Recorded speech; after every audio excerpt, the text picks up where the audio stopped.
भाइयों बहनों, गांव में अगर कब्रिस्तान बनता है तो गांव में स्मशान भी बनना चाहिए।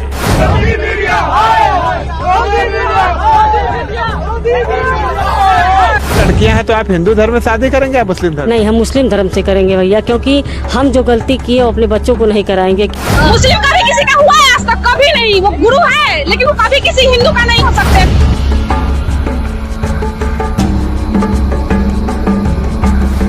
दोस्तों, सबको पता है कि कॉकरोच जनता पार्टी जो वैसे एक आभासी पार्टी थी, वो भारतीय जनता पार्टी की अपनी जिस तरह से नीतियां कि उनके सोशल मीडिया बैन कर दो, फिर उन पर विदेशी फंडिंग वाला आरोप लगाओ, तमाम चीजें, युवा वैसे नाराज था, उसकी वजह से अब हालत यह है कि जंतर मंतर पर प्रदर्शन करने की तैयारी है।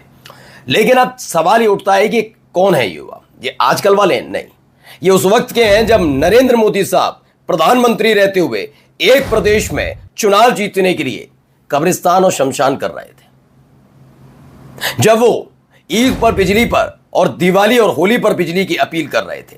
ये तमाम बातें कोई और नहीं, देश के प्रधानमंत्री होने के नाते कर रहे थे। उस समय की भी तस्वीर है, दिखाऊंगा आपको। वो सब तो ठीक है कि यहां सब ये सब चल रहा है। अब एक लड़की है, वंदना त्रिपाठी, दावा किया जा रहा है कि उसने इस्लाम कबूल कर लिया है।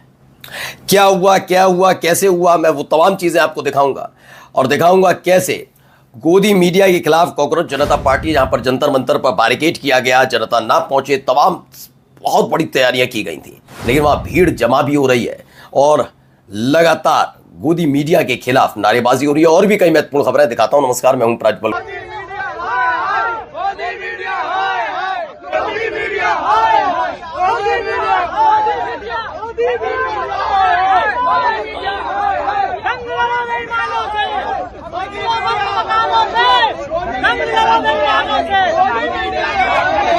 तो कांग्रेस जनता पार्टी वाले जंतर मंतर पर गोदी मीडिया आया है कि नारे लगा रहे हैं, इस देश की बर्बादी में गोदी मीडिया का सबसे बड़ा हाथ है। देखिए, नाराजगी लोगों में है इस बात की, जो मुद्दे यकीनन चूंकि एक कम्युनिकेशन ब्रिज होता है, कोई भी मीडिया संस्थान जो होता है कम संसाधनों में, मतलब आप एक व्यक्ति अगर बोलेगा तो उसको सुनेंगे कितने लोग, लेकिन मीडिया के जरिए अलग अलग जगह पहुंचता है। ये मुद्दे वैसे मीडिया को उठाने चाहिए थे, बहुत सारे मुद्दे थे, जायज़ पत्रकारिता करनी चाहिए थी, लेकिन जायज़ पत्रकारिता की जगह जब तलवे चाटने का काम करेंगे तो यही होगा। और उसके बाद ये मत कहिएगा ये देश को अस्थिर, ये देश को, अगर मोदी सरकार देश को स्थिर करने वाली सरकार है तो ये वही लोग हैं जिन्होंने मोदी जी की सरकार बनाई थी। जब ये विरोध कर रहे हैं तो अस्थिर, और वैसे करेंगे तो स्थिर और अस्थिरता केवल आप लोगों के एक्स्ट्रा इनकम से जुड़ी हुई है, बाकी और कोई लेना देना नहीं है। अब जरा सुनिए यहाँ क्या कहा जाए। पहले एक मसला निकल कर आया, मसला क्या है जरा सुनिए। लड़कियां हैं तो आप हिंदू धर्म में शादी करेंगे या मुस्लिम धर्म? नहीं, हम मुस्लिम धर्म से करेंगे भैया, क्योंकि हम जो गलती किए वो अपने बच्चों को नहीं कराएंगे। क्योंकि हम हिंदू धर्म से थे तो मेरे बच्चे तो मुस्लिम धर्म से हैं, हम बच्चों की अपनी भविष्य नहीं बिगाड़ेंगे। आइए जरा, महादेव हमको बहुत मानते हैं, खान सर हैं, शिव भक्त कहते हैं, चूंकि ये नहीं कि बैठे वो नहीं दिखा रहा, लेकिन ये वाला तरह सुनिए। मुस्लिम कभी किसी का हुआ है आज तक? कभी नहीं। वो गुरु है लेकिन वो कभी किसी हिंदू का नहीं हो सकते। कैसे इल्जाम लगा रहे हैं हम लोग पे? और वो लड़की यहाँ पढ़ाई करने आई है, माँ बाप उसको पढ़ाई करने भेजा, यहाँ पर वो कर रही है बंटवारा कर रही है कि कौन अच्छा है कौन गलत है। तो देखिए, अब ये सब शुरू हो चुका है इस देश के अंदर। He did this just to please them and got this from some same people। अब आप अंदाजा लगाइए सारी की सारी चीजें क्या चल रही हैं, सारा का सारा खेल वही सारा चल रहा है। कल तक ये व्यक्ति खानसर हुआ करते थे, ये तो होना ही था, ये तो पहले से ही तय, उस दिन से ही लग रहा था कि कुछ ना कुछ तो बड़ा होगा। बड़ा इतना बेखौफ होकर कोई कैसे बोल सकता है, क्या हो सकता है। अब यहाँ देखिए यहाँ क्या हो रहा है। ये जामिया मिलिया फॉर युवा कुंभ के लिए पहुंचे, ये देखिए, ये देखते रहिए। DU दिल्ली यूनिवर्सिटी और JNU के बाद अब RSS जो है जामिया पहुंची युवा कुंभ के लिए, और उसके बाद के हालात आपके सामने। युवा कुंभ के नाम पर यहां पर जो हुआ, ये सारी चीजें यहां पर, ये यूनिवर्सिटीज का हाल। जामिया मिलिया में गए थे, लेकिन वहां नाराजगी छात्रों की, अब छात्रों की नाराजगी है, अब इसे भी कह दीजिएगा कि गलत है, ये है। देखिए, यही वो कार्यक्रम चल रहा था, इसको लेकर नाराजगी थी। जामिया मिलिया में RSS के इस कार्यक्रम का विरोध करने के लिए जामिया मिलिया लामिया के कई छात्रों ने विरोध प्रदर्शन किया है। कुछ इस तरह के हालात भी बनते नजर आए, ठीक है ना। तो ये भी है इसमें, पैक योर बैग RSS, इस तरह के ना। अब जरा यहां पर भी देखिए,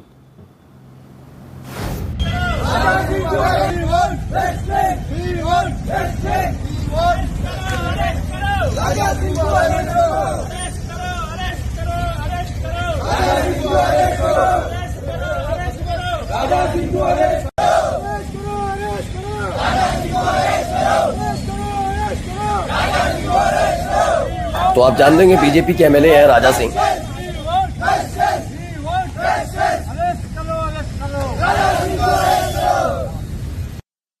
देखिए ये वो राजा सिंह है। इस आदमी की तो आप जानते ही हैं, ये है वैसे विधायक, लेकिन गंदी गंदी गालियां देना, सार्वजनिक मंच पर कोई कार्रवाई नहीं होती।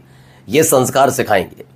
मुस्लिम जो समाज के लोग हैं वो इकट्ठा हुए हैदराबाद के इलाके में और बीजेपी एमएलए हैं, बीजेपी के विधायक राजा सिंह की गिरफ्तारी की डिमांड कर रहे हैं।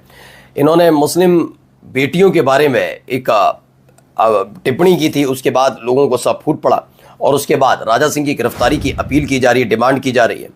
और यहाँ ज़रूर थोड़ा सही लेकिन सुनना चाहिए। में नहीं, पूरी दुनिया में होकर रहेगी। और ये जो आपने नकाब पहना हुआ है, जो आज आप बात करते हैं, समानता कानून की बात करते हैं, ये कैसा समानता का कानून है?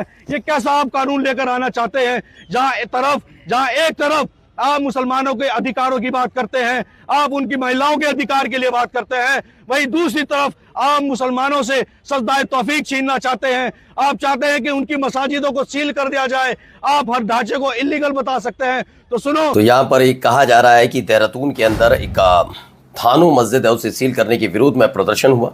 जुमे की नमाज के बाद लोग उतरे और उसके बाद इसका विरोध प्रदर्शन। नमस्कार। द लाइव टीवी, सच सबसे आगे। अगले 24 घंटे बेहद निर्णायक होने वाले हैं।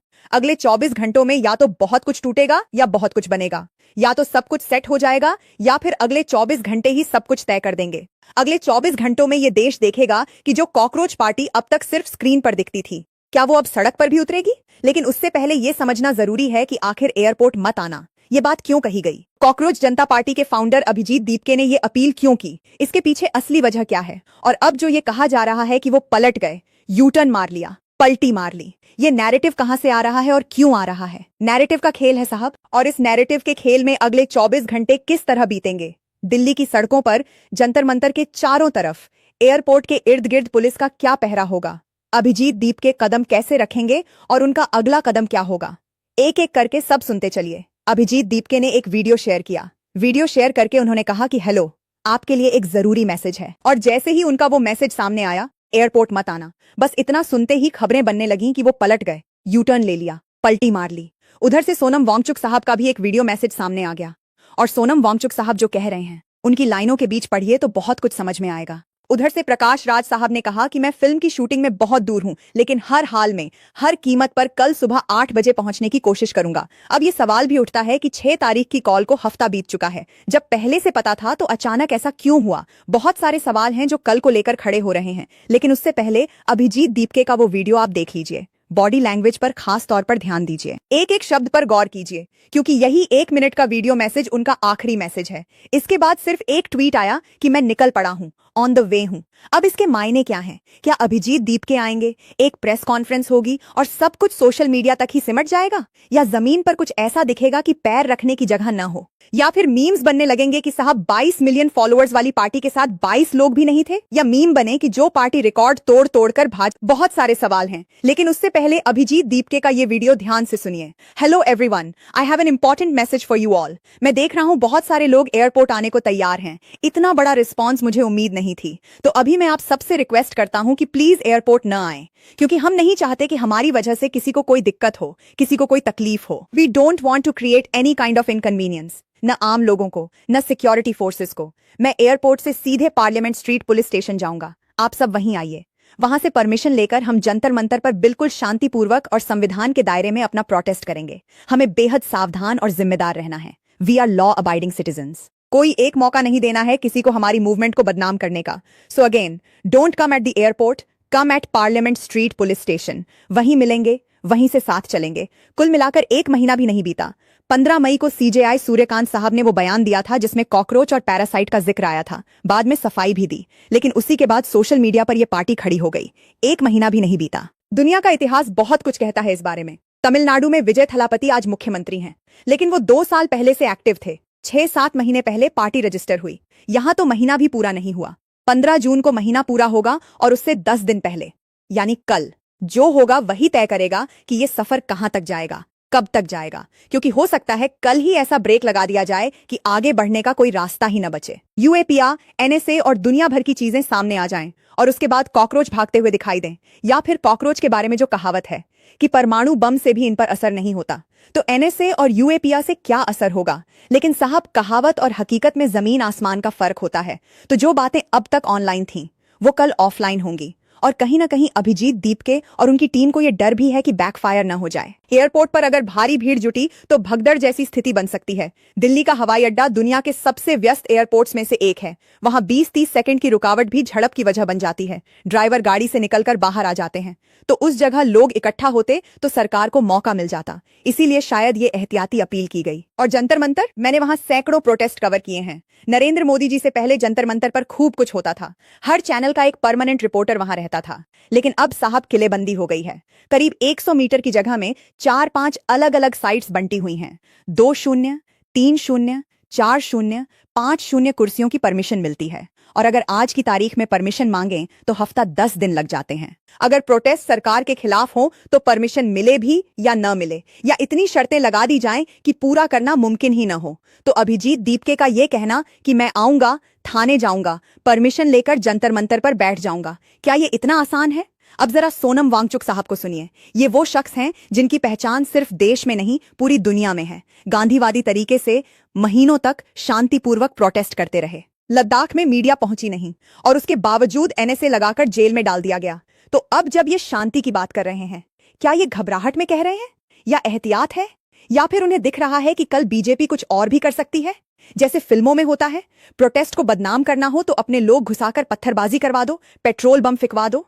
तो उसी को भांपते हुए ये सावधानी बरती जा रही है। सुनिए वांगचुक साहब को। दोस्तों, लद्दाख में जब किसी को प्रेम और शांति का संदेश देना होता है तो खतक पेश किया जाता है। जैसे बाकी जगह फूलों का हार होता है, लद्दाख में फूल ज्यादा उगते नहीं, इसलिए खतक का इस्तेमाल होता है। 6 जून को यही हमारा सबसे बड़ा हथियार होगा। मैं लद्दाख से खतक लाऊंगा, आप अपने घरों से फूल लाइए। जहां जहां पुलिसकर्मी मिले, अर्धसैनिक बल मिले, उन्हें प्रेम से फूल और खतक दीजिए। ये सब संवेदनशील इंसान हैं, इनके भी परिवार हैं, बच्चे हैं जो उन्हीं समस्याओं से जूझ रहे होंगे जिनके लिए हम लड़ रहे हैं। उनकी आत्मा को जगाइए। सिर्फ अफसरों का हुक्म मानना जिंदगी नहीं है। हमारे देश में ईमान और जमीर को बहुत अहमियत दी जाती रही है। तनख्वाह जरूर लें, लेकिन उसके लिए जमीर बेचने की जरूरत नहीं। कल क्या होगा? किसान आंदोलन के वक्त मैंने देखा था, जंतर मंतर की तरफ जाने वाली हर सड़क पर 15-20 किलोमीटर पहले से बैरिकेडिंग शुरू हो जाती थी। एक एक सड़क पर 50-50 बैरिकेड। दिल्ली का ट्रैफिक रेंगता था। बस, मेट्रो, हर जगह नजर रखी जाती थी। कहीं से कोई मूवमेंट का कार्यकर्ता दिखे तो पकड़ो। कल भी क्या वही होगा? और ये एक्शन शुरू कब होगा? 6 बजे, 8 बजे या 10 बजे? और खत्म कब होगा? 2 बजे, 5 बजे, या फिर दोपहर 3 बजे एक प्रेस कॉन्फ्रेंस होगी जिसमें कोई नई तारीख थमा दी जाएगी। 10 जून, 15 जून, 20 जून, और लोगों को घर भेज दिया जाएगा। क्या ऐसे ही कल का एपिसोड खत्म होगा, या फिर कल एक ऐसा तूफान आएगा जिसके निशान दिल्ली की हर गली में दिखाई देंगे? कल बड़ा दिन है। तैयारी किस हद तक है ये तो कल ही पता चलेगा। इस वीडियो को शेयर कीजिए। आप क्या सोचते हैं नीचे कमेंट में जरूर लिखिए। वीडियो को लाइक कीजिए और चैनल को सब्सक्राइब जरूर कीजिए। शुक्रिया, थैंक यू।